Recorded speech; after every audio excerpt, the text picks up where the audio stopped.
gentlemen, my impersonation in 11 seconds flat, before your very eyes, of Her Royal Highness, Princess Margaret!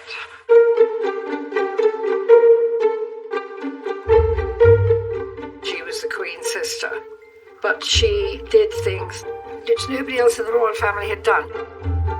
What people object to is 1 minute she's being very grand and expecting people to curtsy, and the next she's in black glove on a motorbike. Since the age of 17, I've been misreported and misrepresented.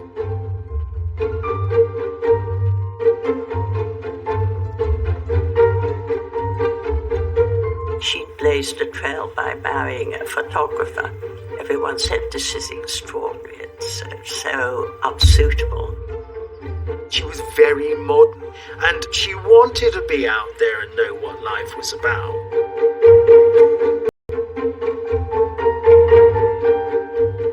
The country around the royal family is beginning to change, but they're not changing. And at some point she decides, I want out. I want to get out of the cage. Princess Margaret said if there's a good princess, there has to be a bad one.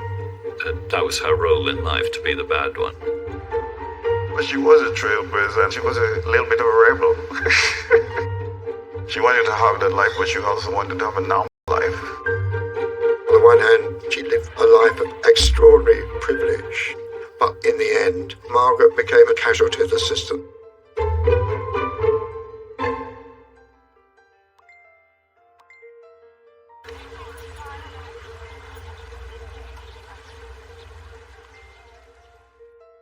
This was my first biography, and I said, if we start, obviously, let's do it chronologically.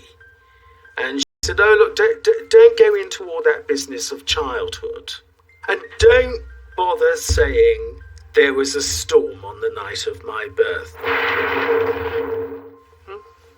Make a note to self. Didn't be difficult, this one.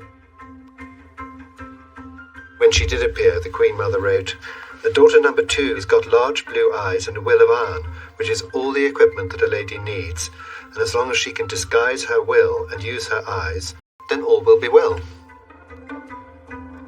The big changing point in all their lives came in 1936 when Edward VIII abdicated to marry Mrs. Simpson.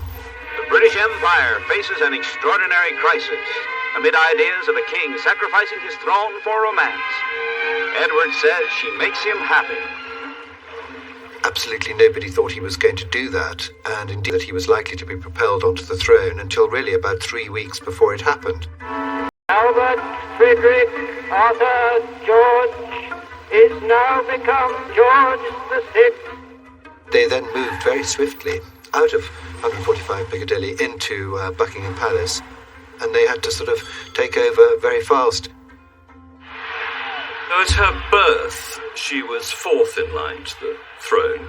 Then, when her father took over, she went from fourth to second in line to the throne very, very quickly. So her life in that way peaked aged 6, which is kind of rare for a human being.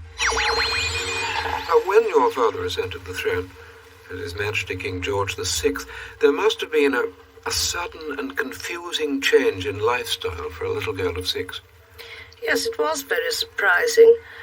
My first impression was of having to leave home and go to Buckingham Palace, which we didn't know very well, and battling through these enormous, loving crowds that were surrounding my father and mother. I think they were greatly relieved to have somebody who they could depend on again. Yes. And Buckingham Palace itself must be a very daunting place from its sheer size. Well, no. Buckingham Palace is a very cosy house.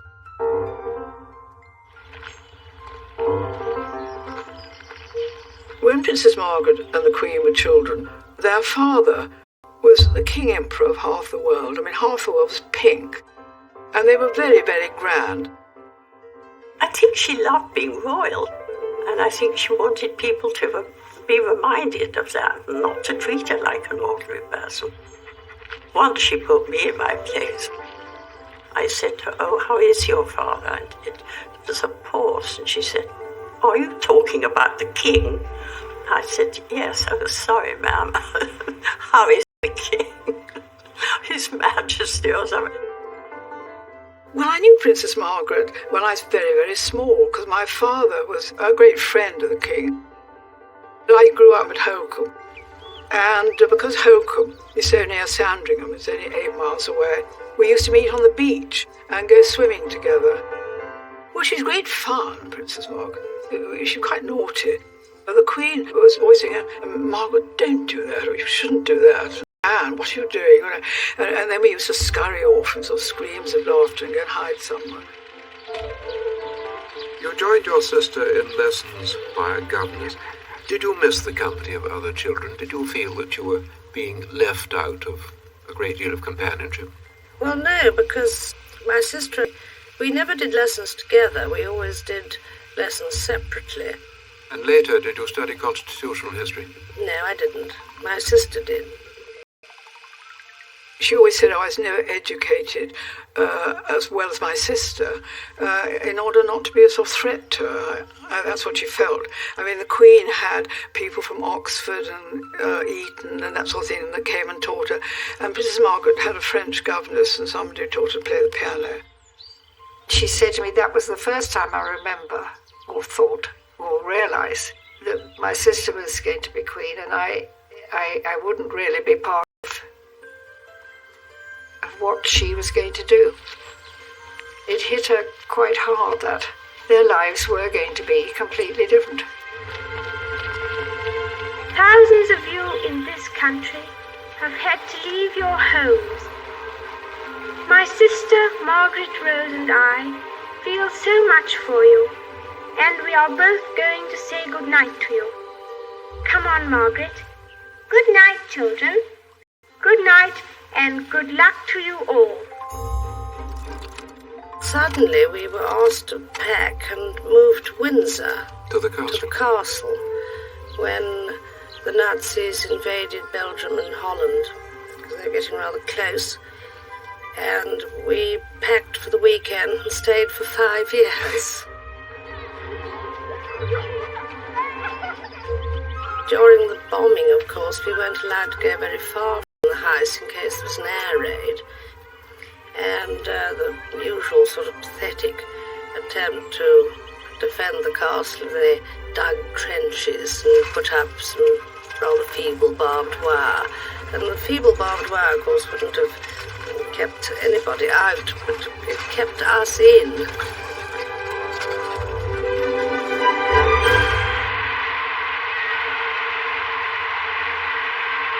Coming out of the war, Margaret's essentially still trapped in this cage with the whole monarchy system. With George VI, a much-loved figure, and these 2 young girls, well, the eldest one unexpectedly already being groomed to be queen, and Margaret, the younger sister, wondering, what's her role? What's in it for her?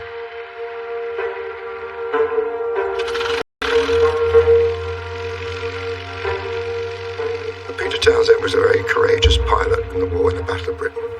He'd been in and survived one of the greatest battles in the history of the country. Up as an equerry to the king. First thing about equerry to the king is you have to be with him all the time. He makes sure that all the arrangements for what the king does during the day are worked out properly. I don't think his marriage was in trouble until he took on this job at the palace. I think the job was so all-consuming that his wife became almost like a widow, that he was never present, never there. London was still under snow and the weather was still extremely cold when the royal family left Buckingham Palace on their way to Waterloo.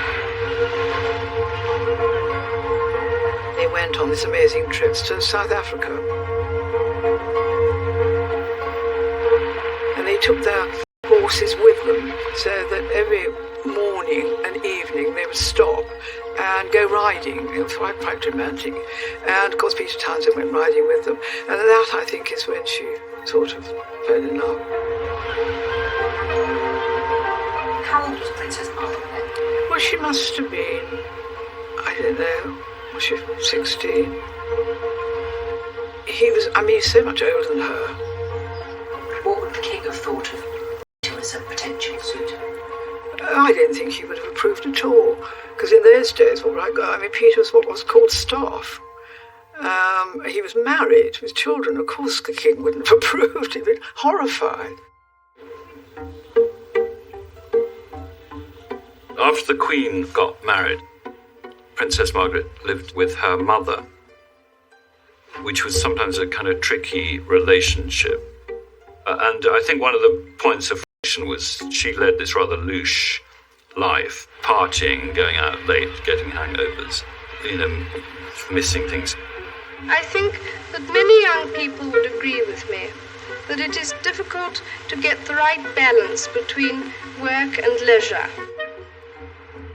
The Queen Mother had always put duty first. Duty with enjoyment, but duty first and then make the duty enjoyable. And the Queen, wearing powder blue, looked first at a stall of giant strawberries. And I'm afraid Princess Margaret wasn't as robust. I imagine she probably was bored by quite a number of the things she was being asked to do. I am delighted to be back in Camberwell again.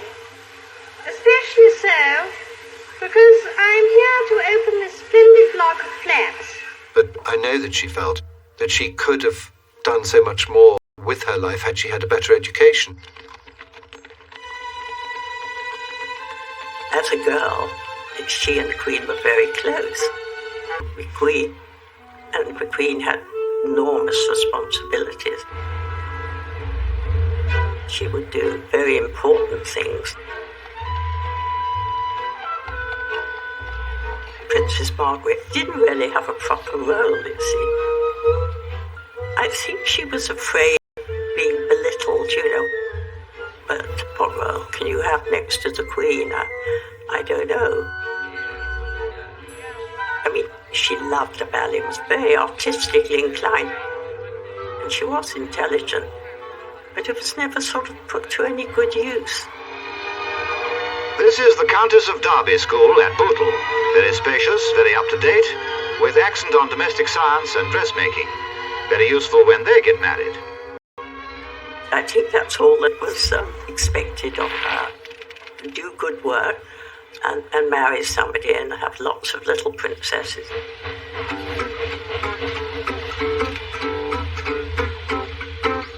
Unlike what often is said of the Queen, who apparently is not that interested in fashion, Princess Margaret definitely was. When she was 18, she did a trip that probably a lot of girls dreamt of. She went to Paris.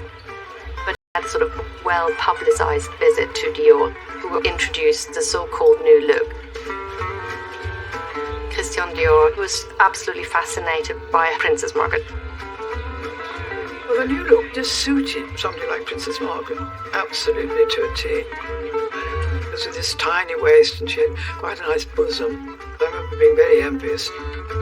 And that was Princess Margaret's actual dress. The waist is 21.5 inches. It's absolutely tiny. And she looks super glamorous. And I think that's a sort of look you hadn't associated for a while with the British royal family. She was really, really photographed a lot. And she became an icon.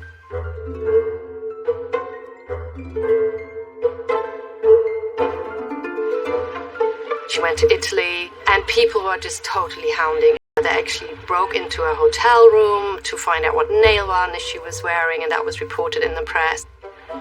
That wasn't expected. In England, the press was always much more reverent, and I think it was a bit of a shock. Cecil Beaton, who was preparing to photograph Princess Margaret when she was 19, said, "Princess Margaret is great news value.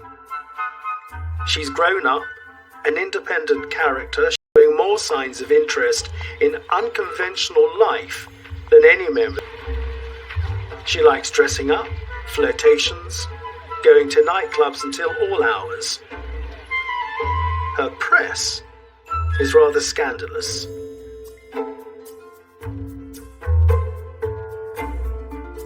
She was this kind of liberating figure for young women.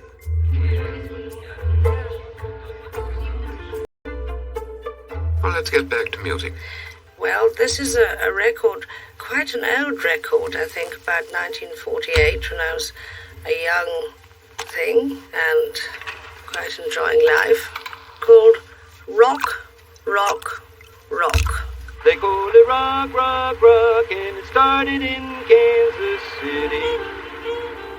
She was a real night bird. We would end up in groups going out to maybe to the 400 if we were going to dance. And that's when I really got to know her well. She loved being the center of attention. And we'd all stand around the piano and she would play. She knew all the music from all the latest musicals that she used to get records sent from America. Twice a week, London's rhythm enthusiasts put on their zoot suits and go to town. I think for younger people coming out of the war, there is that sense of having experienced a kind of certain loosening up and wanting to pursue that. Margaret's story, like many of our stories, sees that shift across the second part of the 20th century from a sense of duty and self-discipline to a sense of self-expression. But marriage is still seen as the ultimate ambition for women. It's seen as the kind of bedrock of society. It is the first duty of a woman to be a wife and a mother. For Margaret, it would have been about an appropriate match. Definitely marriage then is about cementing, firming up, continuing social differences. My coming out dance was one of the first after the war, and the King and Queen and Princess Margaret, they all came over to my dance at Holkham, with white tie and tails. We were expected to marry the right type of person, I guess probably aristocracy. Yes, absolutely, yeah. There were weekend parties, there were dances in London. We had different boyfriends. She loved men. We didn't sleep with them. You're far too frightened. I think lots of these young men were madly in love with them. I was always proud of them around her, egging her on to say outrageous things. She could be imperious, and she would switch from a kind of magnetic charm to a completely different mode. There was one famous occasion when she was at some gathering or other, and I think it was the host, who she didn't probably particularly fancy. I said, "Ma'am, shall we open the dancing?" And she said, "Yes, but not with you." The sort of people she would have been expected to marry would have been many of these young men with titles, Lord this and the Duke of this. But I just felt that they weren't interesting to her because they weren't interested in the sort of things she was interested in, i.e. artistic things. They were all kind of had their big country houses, hunting, shooting, fishing, all that sort of thing. And probably never went to a play or the ballet. Maybe she wanted more of a kindred type, though goodness knows Townsend wasn't really her type, I never thought anyway.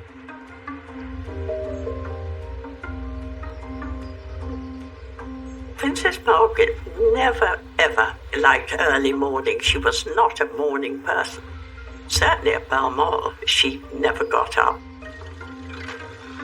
That's why on these trips to the moors, Princess Margaret, myself, and Townsend, we were always the last by a long, long shot to go and join the people who were shooting. They would sit in the Land Rover, he'd drive, her next to him, me on the back seat. And I could hear them murmuring and talking to each other. And obviously she found what he was saying fascinating, so he never drew breath. I felt definitely sort of gooseberry. So when I went back to London afterward, I said to my mother, "I'm sure Princess Margaret and Townsend are in love because I just felt it. And my mother looked at me in amazement. She said, but of course he's not. He works for our father. How could he possibly? He couldn't fall in love with somebody like that. The rest of the world, America, Europe, knew all about Margaret and parallels with 1936, the abdication, inasmuch as there was a gentleman's agreement with the press back in 1936 that not one of them would say anything about Edward and Wallis. And for a long time, there was the same sort of silence in Fleet Street, where Margaret and Townsend were concerned. I was on the Daily Express at that time. I was the features editor. And the Daily Express in the 1950s was deferential to the whole concept of the royal family. So that as a journalist then, there were limits to what you could say in reporting the royal family. Any whiff of scandal would have been resisted. In fact, Lord Beaverbrook, who owned the Daily Express, and Lord Rothermere, who owned the Daily Mail, and all the other lords who owned other newspapers, all felt that they had an obligation to keep the ship steady. They wanted to sustain the fairy tale.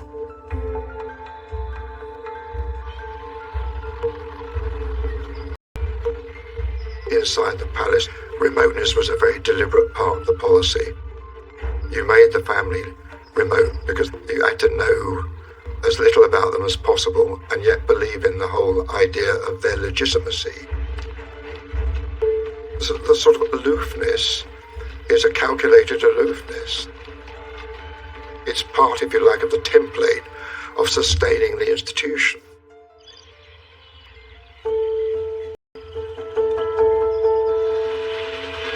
The passing of King George VI came as a sudden and most grievous shock to his people all over the world and to all friends of the British Empire and Commonwealth. When the king died, the Queen Mother was enveloped in these dark clouds of grief. You got Elizabeth, suddenly queen, and dealing with everything that becoming queen involved. But it did leave this not quite 22-year-old Princess Margaret pretty much on a limb. Who did she have to turn to? To be able to rely on a trusted friend of your father's, a sort of Group Captain Townsend, who's a very, very nice man, I mean, I knew him quite well, and he would be a very reassuring figure. It was a terrible situation because, after all, he was married and he did have 2 sons, and he'd been put in a position of trust.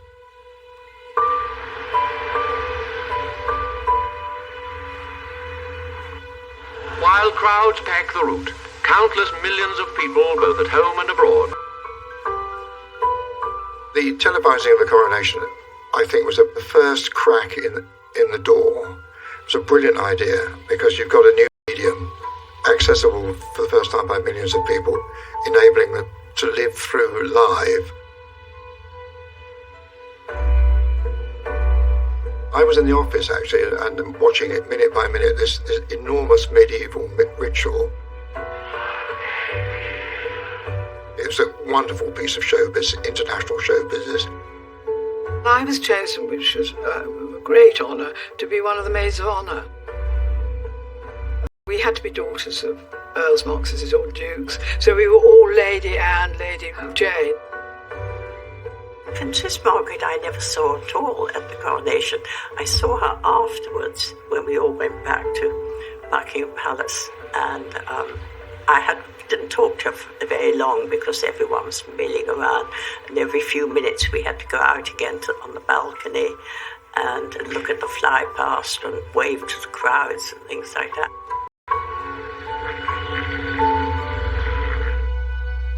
Princess Margaret had seen Peter Townsend and, in her excitement, went up to him. And nobody knows really what it was, a piece of fluff, a bit of dirt, whatever it was. But she put her hand on his tunic and brushed whatever it was away.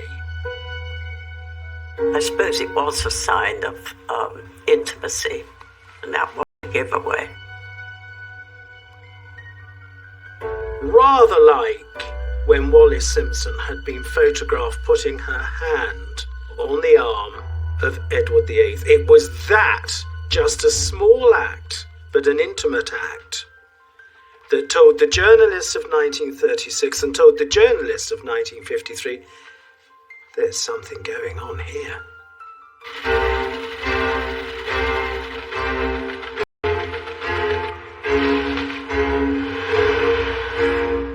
But this time, the people outed the story by denying it, if you like.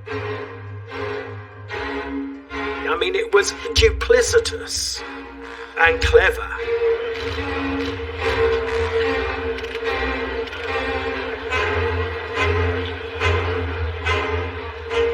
Tommy Lascelles, the Queen's private secretary, was a tough man, and frankly you wouldn't want him coming against you. I don't think that he would have minded at all about people's personal happiness. He would only have been interested in protecting the Queen's position. He would probably think people, and the Royal Marriages Act had been put in place by George III in 1772 because he had got annoyed by members of his family marrying commoners. Lascelles would be wondering, how is this going to play out? Other monarchies were proving less stable after the war. Think about it, at the end of the First World War, all the German ones had sort of, collapsed. And quite a lot more collapsed in the Second World War. Tommy Lascelles probably thinking, what are the chances of the British monarchy surviving into the 21st century? Maybe they don't look good to Tommy. So we must do everything we can to preserve the situation. It was definitely Lascelles who came up with the idea that Townshend should be forthwith sent off to Brussels as the heir attaché to get him out of the way. And, this happened very, very quickly. On one hand, you've got Princess Margaret being threatened with excommunication from the church. On the other hand, you've got Townshend being exiled. It was a form of terror that was unloaded on her. I mean, just think the whole constitutional apparatus was brought into play.